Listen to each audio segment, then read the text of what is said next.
Well, howdy there, Internet people. It's Bo again. So today we're going to talk about the big news involving the committee and Trump and Eastman. And I have a feeling this is going to be all over the news today, but generally when something like this happens, there's a lack of context.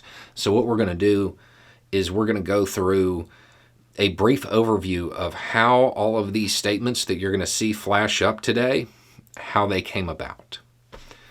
So John Eastman is a lawyer and a central figure in Trump's play to amend the election. I'm going to use the nicest terms possible here. He attempted to invoke attorney-client privilege. The committee put out a filing trying to explain why that privilege shouldn't apply. And in it, they say, sufficient information already exists to reject this. That indicates they believe they already have evidence of a crime.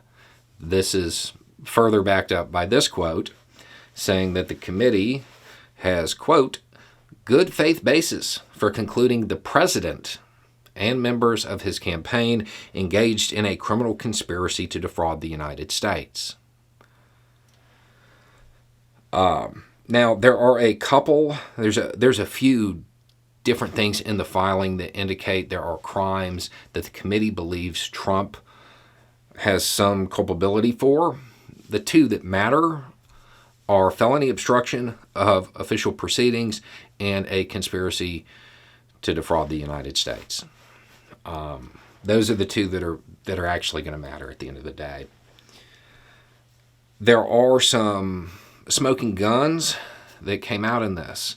The first one is an email from Eastman to Pence. In it, there's a line where Eastman is alleged to have told Pence's lawyer to engage in a relatively minor violation of the law. And he wanted Pence to adjourn for 10 days to provide, I'm not sure how he phrased it, to provide time for an audit or something like that. But the point was to delay the certification of the election. Another way to say that might be obstruct official proceedings. Generally speaking, judges are totally uncool with encouraging somebody to violate the law in writing. That's probably going to come up in any hearings on this. There's also the fact that Trump's aides allegedly told him that he lost and that all of his legal shenanigans, they weren't going to work. The reason this matters is because it goes to show that Trump should have been informed that all of this wasn't going to fly, which means his attempts to push it were corrupt. Engaging in these activities corruptly is part of the elements if you're trying, when it gets to criminal prosecution. This is the first type of stuff we're seeing like this come out of the committee that is just flat out saying, we think Trump broke the law, and in an official filing like this. Going through it, there's definitely stuff for the Trump camp to be worried about.